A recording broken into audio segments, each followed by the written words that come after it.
notre 28e épisode de Sans Escale. Ça va faire près de 3 ans qu'on fait ce balado ensemble, Laura Julie, et on veut clore cette aventure qui vivra peut-être sous d'autres formes dans le futur, mais pour l'instant, qui prendra fin sous la forme actuelle avec 2 épisodes très spéciaux où est-ce qu'on est en conversation l'une avec l'autre. Exactement. Puis on a choisi un lieu spécial pour le faire. On est au marché Bon Secours, dans la grande salle de bal. Quand on regarde le marché Bon Secours jusqu'à autour, on est en plein cœur du Vieux-Montréal, presque au début du boulevard Saint-Laurent.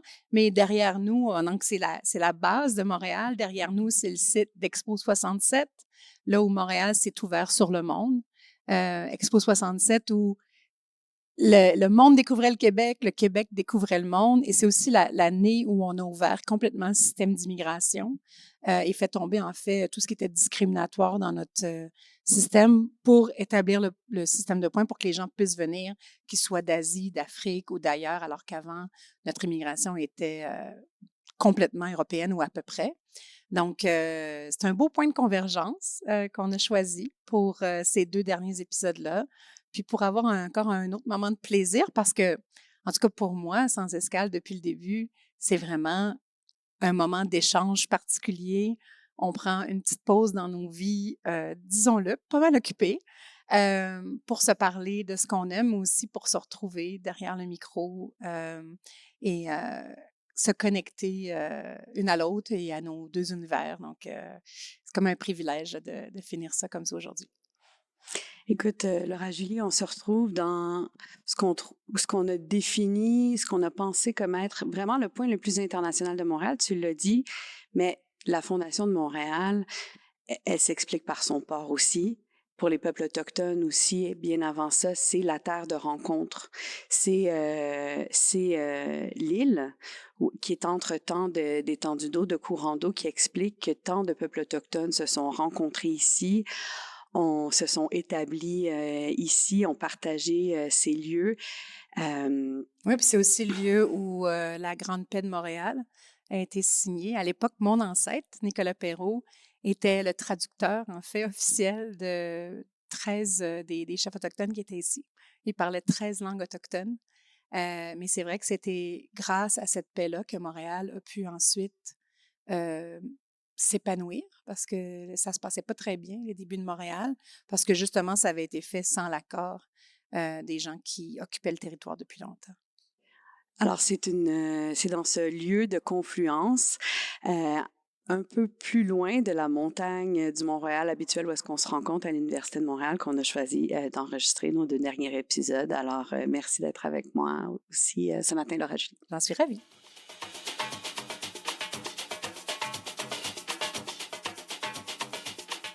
Toi et moi, Laura Julie, on a beaucoup d'expérience de terrain. On a aussi beaucoup d'expérience de ramener nos terrains ici, d'essayer d'y réfléchir avec nos communautés journalistiques, académiques, nos audiences de toutes sortes. Ton audience est beaucoup plus grande que la mienne, évidemment, mais on essaye de rendre l'international québécois, puis le mettre dans d'autres mots. Alors, on va peut-être passer en revue nos épisodes, ce qu'on a fait ensemble, les conversations qu'on a eues avec nos invités, pour se rappeler des moments particulièrement marquants. Oui. Commençons par nos bons coups. Ah ouais, avec plaisir. Alors toi, qu'est-ce qui retient ton attention de ce qu'on a fait, Laurence? Alors, à chaque fois, Sans Escale, ça a été un moment de découverte et de bonheur. Je pense à 2 épisodes en particulier qui me viennent en tête. Il y a celui l'année passée, en mai 2023, avec Mylène Coderre, qui était doctorante en rédaction au Cérium de l'Université d'Ottawa, qui nous a parlé de ses expériences de recherche et de ses travaux sur le Guatemala et sur vraiment, si on veut, le parcours des migrants du Guatemala et du Mexique, mais elle a beaucoup fait de terrain au Guatemala en particulier pour arriver dans nos fermes au Québec, puis pour nous nourrir au bout de la ligne. Alors ça, j'ai trouvé ça, ça illustrait une réalité qu'on connaît mal, puis dont on dépend complètement. Oui, vraiment un peu on a un mot en journalisme, on parle de la glocalisation quand les nouvelles internationales sont locales aussi, là. Donc ça, c'était un bon exemple. Moi, je dirais qu'un de mes coups de cœur, c'était ben, la venue de Louise Arbour, qui était venue nous voir et qui nous a parlé de droit international. Euh, C'était intéressant, puis elle nous avait parlé, elle a dit: «Ah, ben moi, l'avenir du droit international, je suis moins là-dedans, mais je peux vous parler de l'origine.» Mais finalement, ce qui m'a marqué de ce qu'elle nous a donné comme entrevue, c'était ce qu'elle disait en fait de la mutation du droit international, notamment par la nouvelle génération, où on va être moins dans les droits individuels et de plus en plus dans les droits collectifs, donc notamment la question de l'environnement.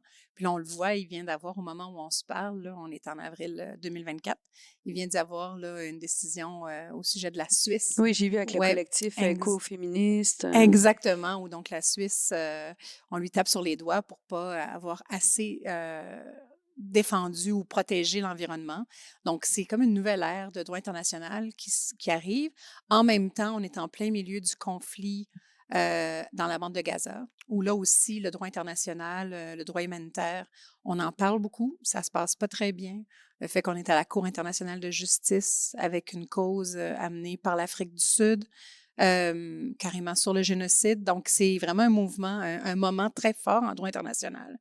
Puis donc, cet épisode-là m'est revenu comme un de nos bons coups. C'est impossible de ne pas être ébahi devant les paroles de Louise Arbour, qui est probablement, pour moi en tout cas, la plus grande inspiration, à la fois pour une personne qui peut contribuer tant à sa société québécoise et canadienne, dans ses cours, dans ses institutions, mais aussi à l'international, puis de faire ce va-et-vient-là continuellement dans sa carrière, mais rester ouverte à la fois vers les communautés universitaires, vers les étudiants, puis garder cette espèce d'authenticité incroyable où est-ce que on a vraiment un sentiment de vrai quand on l'entend, et elle a vraiment l'opposé de la langue de bois. Donc, ses propos sont justes et sont tout à fait, c'est ça, tout à fait authentiques. Lucide, c'est ça, exactement. Lucide. Ouais. J'ai aussi, moi, été beaucoup marquée par l'épisode qu'on a fait avec Guillaume Lavallée lors de la première saison. C'était en avril 2022. C'était sur le journalisme international. Il revenait tout juste de Jérusalem, de son poste à l'agence France-Presse. Il parlait de cette relation symbiotique qu'il y avait avec recherchistes, fixeurs, journalistes, entre Israël, Gaza, Cisjordanie, puis aussi la communauté internationale, comment ils s'entraidaient en texte arabe, français, en hébreu. Puis j'ai beaucoup repensé à lui, puis repensé aux gens avec qui il travaillait probablement, qui sont sous les bombes en ce moment. Guillaume et moi, on est co-administrateurs du Fonds québécois en journalisme international. Et Guillaume continue d'écrire sur ce qui se passe en Israël et dans les territoires palestiniens. J'ai un autre de mes amis aussi qui travaille pour Associated Press et qui, lui, a dû aller dans la bande de Gaza pour s'occuper, en fait, de ses collègues après que 2 d'entre eux qui avaient été tués au début de la guerre. Donc, oui, beaucoup de sympathie pour mes collègues, justement, qui ont passé beaucoup de temps sur ces terrains-là. Et Guillaume qui lâche pas, là, qui continue d'écrire sur la région, même s'il est à Montréal maintenant. Puis il y a tellement de liens entre les épisodes, il semble y avoir une fracture du droit international lorsqu'on voit que cette ligne rouge-là des journalistes s'est dissipée, puis on prend des journalistes pour cible, puis c'est particulièrement inquiétant. Absolument.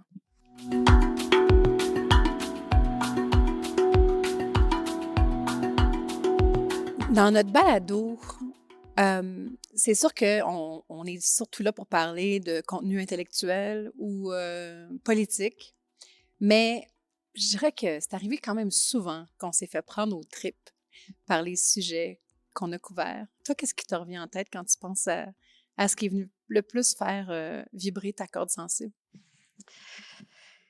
L'épisode avec Émilie Tran, qui était venue à l'été 2023. On avait enregistré ça en juin 2023, qui nous parlait de la Chine, professeur à Hong Kong. Un peu comme l'épisode avec Gilles Vernier, qu'on a enregistré tout récemment, au mois de mars 2024.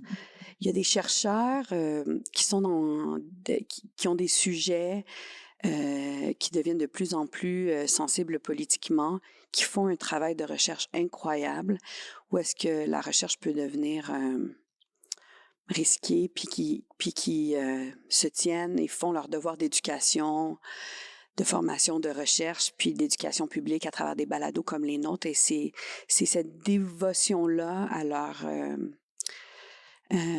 alors, la recherche, le rôle de chercheur devient une vocation, en fait. Ouais. Et ça, je trouve ça particulièrement touchant. Puis on le voit, là, on voit que la montée des autoritarismes dans le monde fait que les chercheurs, comme les journalistes, sont vraiment là, les canaris dans dans la mine, là. On a l'impression que les libertés académiques sont parmi les premières attaquées. On le voit aux États-Unis, mais on le voit ailleurs dans le monde. Justement, tu parlais de Gilles Vernier, d'Émilie Tran. J'ai comme l'impression que il y a une vraie tendance en ce moment vers ça. Et comme tu dis, de continuer à faire avancer le savoir, même quand ça devient difficile, même quand parfois on peut être coupé de son terrain. On n'a plus le droit d'aller dans le pays qu'on couvre ou dans la spécialité qui nous intéresse. C'est vraiment inquiétant. Puis c'est vrai que c'est touchant parce que il reste énormément d'amour. Moi-même, je suis une fan finie de la Russie, mais je sais que ça va être à peu près impossible pour moi d'y retourner. Ça me brise le cœur. J'adore l'Iran. Ça va être difficile d'y retourner. Aller en Chine, travailler en ce moment, ça serait très difficile probablement d'avoir un visa. Il y a comme quelque chose, on est en train de... Nos zones de liberté, même pour travailler dans des pays considérés autoritaires, sont en train vraiment de rétrécir. Puis c'est inquiétant pour tout le monde. Donc, puis c'est vrai que ça vient me chercher, moi aussi. Puis les chercheurs sur le terrain qui ont juste ce pays-là, hein, qui ont juste ce passeport-là, puis qui débattent au quotidien le risque pour leur famille de faire leur travail, il n'y a pas de bonne situation pour eux. Ouais. Moi, quand je pense à ce qui est venu me chercher au trip, je me rappelle de l'épisode qu'on a fait sur les violences sexuelles au Congo avec Sandra Bachengazi, qui arrivait tout juste du Congo puis qui est venue nous raconter un peu ce qu'elle avait vu, les gens qu'elle a rencontrés. Elle avait préparé un documentaire. Et je me rappelle un moment donné qu'on avait eu pas mal des trémolos dans la voix. Puis cet épisode-là est d'autant plus d'actualité aujourd'hui où le conflit dans les Kivu a repris de plus belle. Donc, on sait qu'il se passe des choses terribles et presque personne n'en parle. Donc, en tout cas, je repense à cet épisode-là et de tout le contenu et ce que ça veut dire à chaque fois pour la population civile, bien les femmes en particulier. Là. Puis à la mi-avril 2024, on a eu la commémoration des 30 ans du génocide au Rwanda, avec des témoignages particulièrement percutants d'un autre grand de l'international, Roméo Dallaire, qui a tout fait pour essayer d'arrêter ce génocide. Puis on voit que les armes de guerre, comme le viol, qui ont contribué à ce génocide-là, sont de plus en plus répandues, puis il y a très peu pour nous rassurer.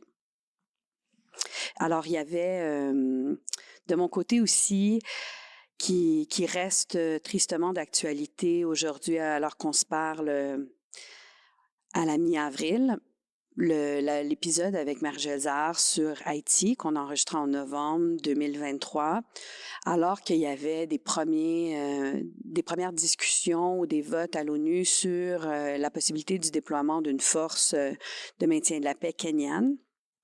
Puis on voulait faire le retour sur Haïti avec Marie-Joëlle et ses expériences de maintien de la paix. Marie-Joëlle nous a parlé avec une grande lucidité, avec beaucoup d'espoir pour le peuple haïtien, mais aussi un réalisme quant à la possibilité d'utiliser l'ONU comme moyen principal pour rétablir la stabilité. Moi aussi, je garde en tête le super bel épisode. Ça avait commencé une de nos saisons sur l'Iran, l'art de la résistance qu'on a fait en novembre 2022 avec Agnès Ziaé. Et je me rappelle toute la beauté de son propos. On parlait de tout le mouvement Femmes, Vie, Liberté, qui avait commencé en septembre, à peu près 2 mois avant. Mais toute la beauté du propos et aussi le lien sistériel entre la diaspora et les femmes qui sont en Iran, de ce désir-là d'être en appui. Puis depuis ce temps-là, on a arrêté pas mal de parler de ce mouvement-là, mais ça continue. Je pense à Narges Mohammedi, à qui on a donné prix Nobel de la paix, puis qui, même si elle est dans la pire prison à peu près du monde, continue de se battre. Elle va fêter ses 50 ans là, en prison ces jours-ci. Donc, on pense à elle. Une espèce de force calme chez ces femmes iraniennes qui se battent. Je l'ai senti incarné dans la personnalité puis les propos de Hanieh aussi. Et tu avais beaucoup connecté aussi avec son côté artistique. Mais je pense qu'il y a ça dans la culture iranienne, que lorsqu'on commence à la connaître, on ne peut pas dissocier l'action politique, les mobilisations sociales, de la poésie, des chants, aussi de la poésie d'être en Iran. Tellement dans des situations tellement difficiles, il y a tellement de beauté entre les humains que, voilà, on n'a pas le choix de choisir l'espoir. Ouais.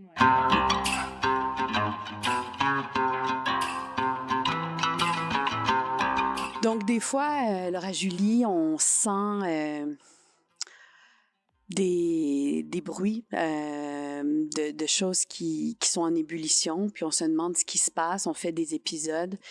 Puis là, il y a certains épisodes qu'on y pense, puis on se dit, j'aurais préféré qu'on n'ait pas raison d'avoir ces invités-là, d'avoir eu ces conversations-là, parce que malheureusement, ça s'est développé de manière peu encourageante. Absolument.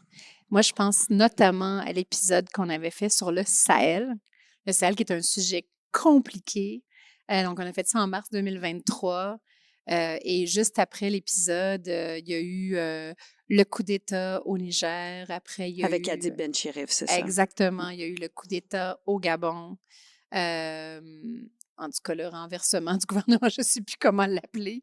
Mais on voit là, d'une fois à l'autre, on voit ce qui se passe au Mali ces jours-ci où il y a une immense répression politique.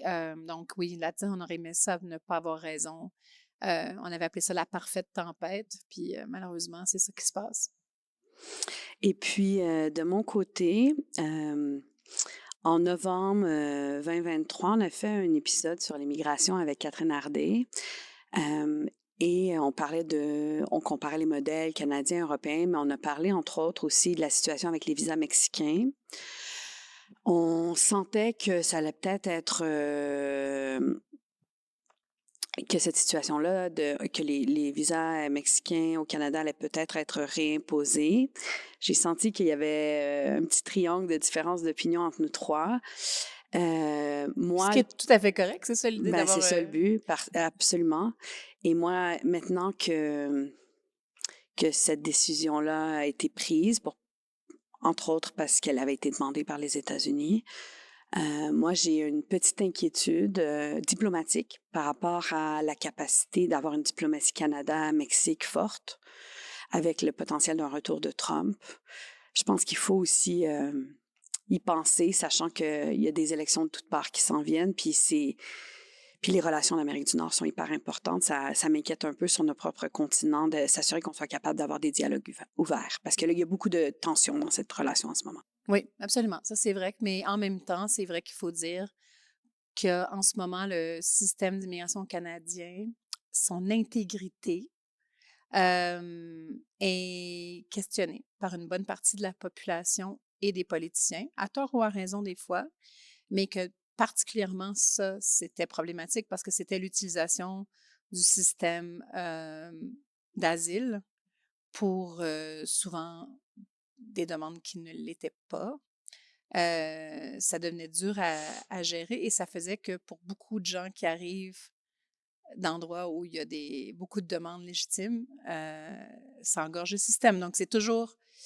il y a toujours... je pense que c'est l'équilibre.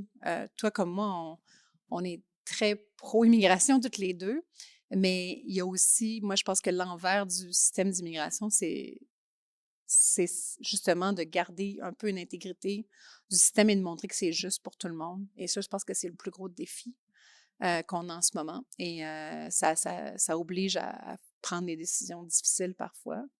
Mais bon, on verra ce que ça donnera. Est-ce que ça sera temporaire, ces visas-là? Est-ce que c'est quelque chose qui est là pour rester? Va falloir voir. Mais c'est vrai qu'il y a eu des histoires journalistiques qui étaient un peu inquiétantes là, sur la mainmise de réseaux criminels sur les visas, bien, sur la venue au Canada. Donc, ça, c'est sûr que, est-ce que c'était juste anecdotique? Est-ce que c'était important? Je pense que est plus là la question. Puis normalement, les canaux pour chercheurs, journalistes, main-d'œuvre devraient être préservés de manière pas trop lourde parce que, par exemple, moi, c'est ça qui nous intéresse dans un endroit comme l'université, de savoir qu'on peut amener des chercheurs sans attendre 6 mois, comme c'est dans le cas pour bien des pays, là, quand des fois ils n'ont pas de réponse. Donc, au moins, avec les chercheurs mexicains, on savait qu'on pouvait savoir d'une part et d'autre. Alors, on espère que ces canaux-là Ouais. vont être préservés. Oui, c'est ça. Donc, si on impose des visas, par contre, il faut qu'on soit capable d'en livrer des visas. Je Voilà. pense que c'est ça la question. Moi, dans les trucs, j'aurais aimé ça qu'on se trompe aussi. La polarisation et le déclin démocratique en Amérique latine. C'est pas juste des mauvaises nouvelles en Amérique latine. On avait fait ça le 15 juin 2022. Avec Françoise Montembeault. Exactement. Et depuis, bon, ben, le Brésil, quand même, a réussi à avoir une transition démocratique, même si ça a été difficile.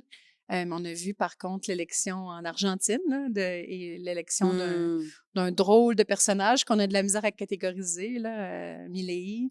On ne sait pas encore ce qui va se passer, mais disons que tout le continent est un petit peu déstabilisé. Et je rencontrais juste cette semaine le juge en chef de la Cour suprême du Brésil, Luis Roberto Barroso. Et il me disait, il dit, un des gros enjeux qu'on a aussi en ce moment dans tout le continent, c'est la montée du crime organisé. Donc, ça, c'est quelque chose qui inquiète beaucoup au-delà de la polarisation. Mais ça, c'est tous azimuts, vraiment, jusqu'à l'Amérique du Nord. C'est une dynamique qui est aussi très claire en termes de changement chez nous au Canada aussi. Absolument.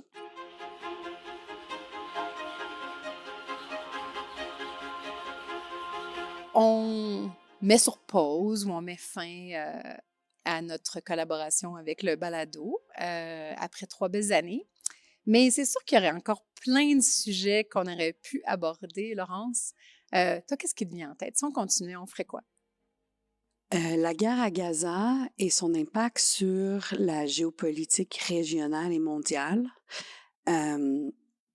Pendant longtemps, ce conflit a été conceptualisé comme étant un conflit israélo-arabe dans l'histoire. On n'en parle plus comme ça du tout. Même avant le 7 octobre, les diplomaties au Moyen-Orient avaient beaucoup changé. Et ça serait intéressant d'analyser l'impact sur les diplomaties au Moyen-Orient, puis qu'est-ce que ça change dans le monde aussi. C'est un sujet qui m'intéresse toujours. Et puis, je dirais, l'autre sujet qu'on pourrait couvrir, c'est l'isolationnisme américain. Certes, on est sous une présidence démocrate encore, mais il y a des choses qui n'ont pas changé. Le retour au Buy American, les politiques protectionnistes, le retrait de l'ONU, c'est une nouvelle donne mondiale qui affecte beaucoup aussi notre place conjointe, parce que le Canada et les États-Unis font beaucoup ensemble dans le monde. Puis c'est de prendre un recul à savoir que l'ère Obama s'est terminée et ne reviendra jamais. C'était la fin d'un cycle historique. Absolument. Mais d'ailleurs, notre épisode avec Frédéric Gagnon sur les États-Unis était un de mes préférés. Donc, ça vaut la peine de le réécouter, je pense, parce qu'on a abordé ces questions-là. Et oui, je suis d'accord avec toi que c'est très intéressant. Moi, je pense notamment aussi à l'intelligence artificielle. C'est le mot, ces temps-ci, c'est le thème. Mais en relations internationales, ça va vite, l'intelligence artificielle, puis je dois avouer que je suis pas. Donc, ça aurait été très utile de recevoir quelqu'un, puisqu'on a plein d'experts à Montréal qui auraient pu nous parler de l'intelligence artificielle, notamment l'utilisation pour les droits humains. Là, on voit en ce moment, on a su que dans la guerre Israël, dans la bande de Gaza, il y a de l'utilisation d'intelligence artificielle militaire. C'est toutes des questions et ça soulève des questions. Donc, ça aurait été vraiment un bon sujet. Puis son utilisation dans les armes, puis aussi le fait que nos outils nationaux et internationaux pour sur le commerce des armes ne sont pas adaptés à ces technologies. J'aurais pensé aussi peut-être à un épisode, puis ça va un peu en lien avec ce que tu disais sur l'isolationnisme américain, mais un peu sur la perte d'influence du monde occidental qui est accélérée par la pandémie. on voit là, vraiment, en fait, moi, c'est une de mes obsessions, en fait, la montée là, de l'espèce de bloc d'influence et de la Russie et de la Chine, où on dirait que plus ça va, plus ces deux mondes-là ne se parlent plus. Là. Il y a comme, on est en train de se fermer chacun dans nos sphères. Donc, ça aurait été intéressant d'aborder ce sujet-là aussi. Oui, puis à l'intérieur de ça, la rivalité Chine-Inde, puis comment ça impacte la région, parce que nous, on les voit comme tous ceux qui sont en train de s'allier avec les non-occidentaux, mais il y a plein de jeux de rivalité là-dedans aussi qui sont très intéressants, même ce que la Turquie fait en Afrique, par exemple, Ouais, aussi. ouais. Puis j'aurais aimé ça qu'on revienne aussi sur la question du droit international, notamment, ça veut dire quoi, la crise du droit humanitaire, le fait que les travailleurs humanitaires se font tuer en grand nombre, le fait que les journalistes se font tuer en grand nombre en ce moment, le fait que le droit de la guerre semble remis en question beaucoup dans tous les conflits qu'on a vus récemment, donc celui en Ukraine, celui au Proche-Orient, celui au Soudan, celui au Congo. On dirait que comme on est dans une nouvelle phase des conflits, et des choses qu'on prenait un peu pour acquis, certaines petites protections à l'intérieur des conflits qui sont toujours terribles, semblent tomber rapidement. Donc ça aurait été intéressant d'en parler aussi. Puis aussi les zones de résistance, comme on le voit, où sont les tentatives de sauver ce qui reste, parce que faut quand même essayer. Hein. Puis tu te rappelles quand on a commencé le balado, on essayait d'y aller un peu par par la porte de la culture populaire. Un de mes épisodes préférés, c'était celui qu'on a fait sur Ethos, la série turque, qu'on avait toutes les deux beaucoup aimé. Puis on avait fait venir Vahid Yousezoy, qui était venu nous en parler. Puis je me demandais qu'est-ce qu'on ferait comme sujet comme ça, culturel, si on continuait. J'ai tellement aimé le film Nomadland sur, sur le nomadisme post-industriel dans le Rust Belt, entre autres américain. Et ces dynamiques-là des populations aux États-Unis qui vivent comme ça, là, d'une job saisonnière chez Amazon à une autre, à travers ce film-là, on en parle peu et c'est si proche de chez nous. Absolument. Moi, j'aurais pensé, notamment, on aurait eu beaucoup de fun, je pense, à faire quelque chose sur The Diplomat, la série de Netflix, où cette diplomate qui devient presque une espèce de super-héroïne. Là. Mais pour parler de la diplomatie, puis de son avenir, du côté changeant de la diplomatie dans un monde de plus en plus polarisé, je pense que ça aurait pu être intéressant qu'on regarde ça aussi. Puis finalement, j'ai récemment vu le film basé sur un des livres de Kim Thuy, qui raconte un peu son parcours. Puis on voit... Hein? Rue, absolument. Puis on voit un Québec. Ce qui m'a touchée dans ce film, c'est qu'on voit un Québec de banlieue, OK, où est-ce que la vie est simple, mais les cœurs sont grands pour accueillir les réfugiés du Vietnam. Puis je me suis dit, est-ce qu'on pourrait retourner à ça culturellement? Ou est-ce que c'était juste un instinct humain d'aide? Puis c'était tellement maladroit dans certains cas, mais c'était tellement beau. Mais on l'a refait. Moi, je pense que j'ai beaucoup écrit là-dessus, justement, l'accueil de la communauté vietnamienne, qui était un immense succès aussi pour l'intégration à long terme. La communauté vietnamienne au Québec, parce qu'il y a eu des études là-dessus, a eu un plus grand succès socio-économique que n'importe quelle autre communauté vietnamienne à travers l'Amérique du Nord. Alors, c'est pas Donc, juste, ça a eu un impact, le fait que les familles de Granby, de Sherbrooke et tout ça ont accueilli des gens chez eux. Et là, on l'a vu récemment, on l'a vu avec les Syriens, on l'a vu avec les Ukrainiens. Ça existe encore. Il y a encore plein de gens, tu sais, tout ce qui est le parrainage privé des réfugiés. On est les grands champions de ça. l'Ukraine, ouais. Ouais, et moi, j'ai souvent interviewé des gens qui ont décidé de faire ça sans savoir qui étaient les gens qu'ils allaient accueillir. Puis je trouve ça hallucinant.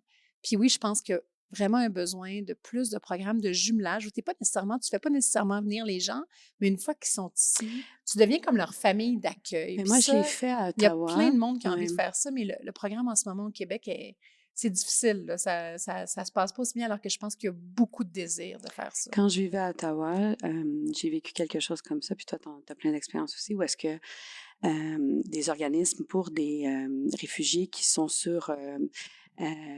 qui sont accueillis par le gouvernement, donc pas par des familles, des fois des plus grandes familles, plus complexes, ils ont aussi une famille associée, si on veut. Puis on ne doit pas répondre, on n'a pas besoin d'un même engagement financier, mais on est là pour eux. Puis c'était une expérience très belle. C'est vrai que ça existe encore, puis il faut se le rappeler, puis il faut continuer à s'engager là-dedans. Oui, absolument. Écoute, on pourrait continuer à parler Voilà. pendant des heures. On a vraiment vécu des belles affaires ensemble, beaucoup de beaux sujets. Puis je pense que ça va continuer à nourrir nos discussions de cuisine, hein, Laurence? Absolument. Puis moi, j'ai espoir que Sans Escale va continuer à vivre. Puis nous, on aura des projets de toutes sortes qui émergeront autrement.